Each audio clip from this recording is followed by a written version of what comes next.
नमस्कार, स्वागत है आपका connect Bharat news live TV पर और मैं हूं मीनू राठी लेकर आई हूं आपके लिए कुछ खास खबरें। तो चलिए नजर डालते हैं आज के कुछ खास खबरों पर। जनमन का यही जनादेश है। लगातार तीसरी बार मोदी सरकार बन रही है, मगर विपक्षी गठबंधन ने पीएम मोदी की अपराज्य छवि को गंभीर चुनौती दी है। कांग्रेस की सीटों में बढ़ोतरी और बेहतर प्रदर्शन में राहुल गांधी की छवि तो बदली ही, तो बीजेपी के समीकरण भी असंतुलित हुए हैं। सीटें घटी है, यहाँ तक कि अयोध्या जैसी सीट पर हारने जैसे सवाल खड़े हुए। हालांकि दक्षिण भारत में विस्तार से कुछ मरहम जरूर लगाए। एनडीए का आंकड़ा भले ही सरकार बनाने लायक बहुमत से आगे निकल गया हो, बीजेपी भले ही सबसे बड़ी पार्टी बनकर उभरी हो, लेकिन आंकड़े बता रहे हैं कि जातीय गोलबंदी और मुस्लिम लामबंदी हिंदुत्व पर भारी पड़ी है। मोदी की तीसरी बार सरकार बनने से संविधान और आरक्षण पर खतरे का विपक्ष का शोर बीजेपी के लाभार्थी मतदाताओं के समूहों तथा सबका साथ, सबका विकास और सबका विश्वास और सबका प्रयास के नारे पर भारी पड़ा। अयोध्या में राम मंदिर की प्राण प्रतिष्ठा के बावजूद भी वहां बीजेपी की हार इसका सबसे बड़ा उदाहरण है।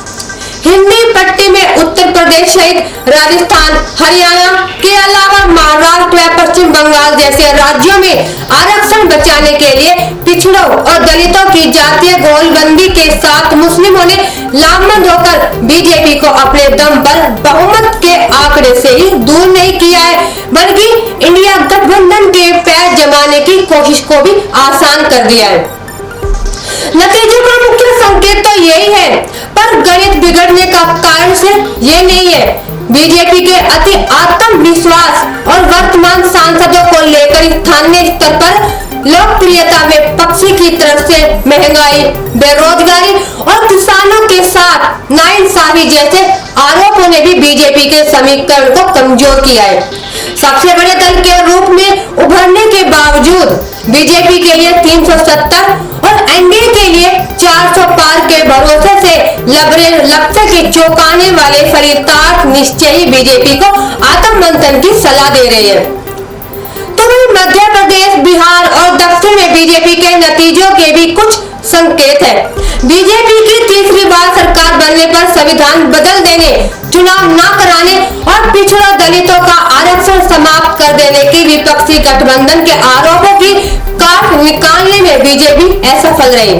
बीजेपी नेतृत्व की न जाने क्या मजबूरी थी कि जनता से संपर्क संवाद न रखने वाले चेहरों को फिर मैदान में उतार दिया। वही रिकॉर्ड जीत वालों के टिकट भी काट दिए गए। इससे नाराजगी पैदा हुई तो आमतौर पर मुखर रहने वाला कार्यकर्ता चुप्पी साध गया। अगर बात करते हैं पहले चरण की, तो पहले चरण में कम मतदान का कारण भी यही था। बूथ प्रबंधन जो बीजेपी की पहचान थी वो ध्वस्त था।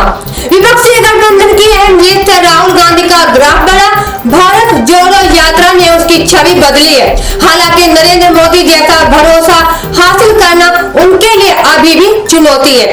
वे विपक्षी गठबंधन को राष्ट्रीय स्वरूप दे पाते और 200 से ज्यादा सीटों पर गठबंधन के दल आमने सामने चुनाव लड़ते न दिखते तो नतीजे और ज्यादा बेहतर हो सकते थे। वही बात करें उड़ीसा की, तो उड़ीसा में मित्र दल बीजेपी से अलग होकर चुनाव लड़ना और आंध्र प्रदेश व बिहार में पुराने मित्रों से फिर दोस्ती से बीजेपी की इज्जत बनी रही। हालांकि उत्तर प्रदेश में डबल इंजन की सरकार और जातीय अस्मिता से जुड़े दलों के साथ गठबंधन के बावजूद उसे निराशा ही हाथ लगी है। तो आज के लिए बस इतना ही। आगे भी हम आपके लिए लेकर आते रहेंगे कुछ और खास खबरें। तब तक बने रहिए हमारे channel connect Bharat news live TV पर। नमस्कार।